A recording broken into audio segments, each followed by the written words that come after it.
I would think, at 56, I've had a lot of cannonball experiences. And I don't think there is one definitive experience that I can call my cannonball experience. A cannonball experience is an experience that trips you, napapatid ka.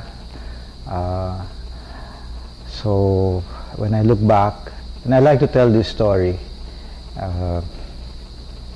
when I was in grade school, I was one of the top students, so I thought, yeah, I'll go to Philippine Science High School, that's my dream. From Lourdes to Philippine Science to UP. That was the trajectory I had planned even then. And then I applied to Philippine Science, and I passed the first exam. So I go, okay na. I even applied to Ateneo High School, told them, sorry, but my priority is Philippine Science, not Ateneo. Anyway, long story short, the second exam came and I flunked it. I failed it. So I had to eat humble pie and go to Miss Becky Sanyosa here in the high school. Says, Ma'am, tatanggapin niyo pa ba ako? Anyway, to her credit, and I guess maybe I would say that's God's grace, she accepted me. But then even at Ateneo High School, which I really appreciated the formation I got there. Even with Ateneo High School, my plan was still to go to UP. But anyway, this time when I took the UPCAT, I passed. But then Ateneo was quite expensive, and the admissions officer then, who was Father Samson, said, I'll match whatever UP is giving you. So I got a scholarship, and that brought me back to Ateneo. And I keep wondering, in an alternate universe, had I pushed through with what I had originally planned, I would not be here, I think. I would be, perhaps, I would have a family somewhere else already. Anyway, those things, there are intersections in your life, and you think you want to turn left, but then circumstances sort of force you to turn right. And then you think you're lost, but you're not. You're just on your way. There are a lot of experiences, even now as an adult. I can recall being tripped. Once I was in a wedding and I fainted. It's funny. Usually yung bride yung hinihimatay. Ito yung pare. Anyway, they didn't know. They thought I was having a stroke. But it wasn't a stroke. We could only find this out later.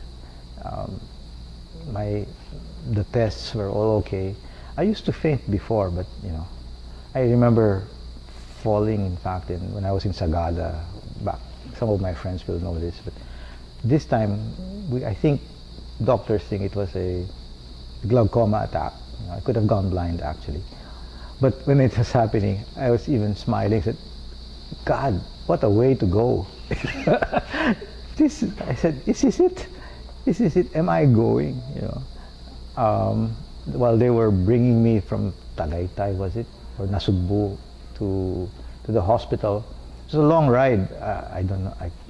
I was throwing up along the way, but I was lying down in the car. But after that, in a sense, I was crippled. I could not walk. Actually, I had to use a cane, and for about 2 weeks. So that tripping makes you wonder about many deep things in life. This was when I was just beginning to be a president of Savior, and it was so humiliating and embarrassing. I said, kasi simula ko pa lang, ito na, and I still have 6 years ahead of me. And this is already who I am, what I am. I'm already, anong Tagalog term? Baldado, crippled. So it was humiliating. But at the same time, it was very, very strengthening. Because then you ask, who do you depend on? Who are you leaning on? And then that's when I realized life is so vulnerable. We think we're resilient. It's hard to actually kill a person. I mean, you know, if you stab a person several times, the person doesn't die immediately. But that moment made me think, God, we're hanging on a thin thread. And God can just cut that thread. Or someone else can cut that thread and you're gone. That's it. That vulnerability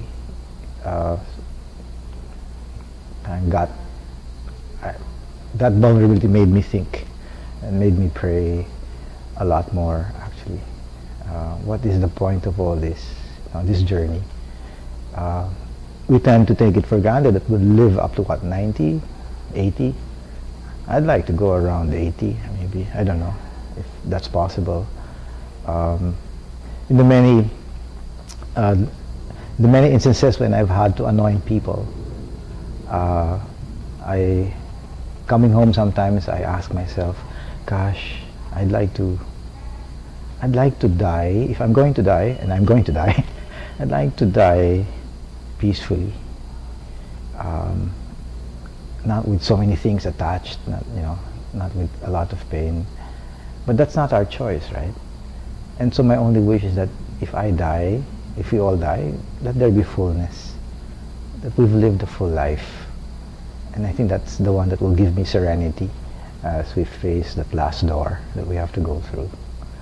So anyway, these cannonball experiences, these instances, these events have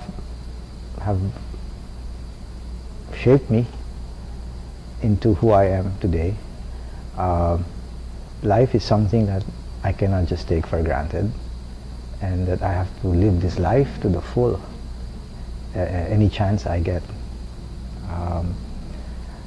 I hope I bring that with me while I lead the Ateneo de Manila, and I wish that this is something, this fullness is something that I can share with the young ones who are under our care, also in the Ateneo as an institution itself.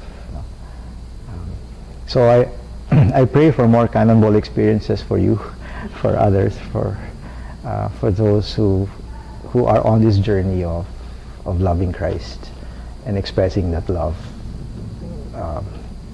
in their commitment for others.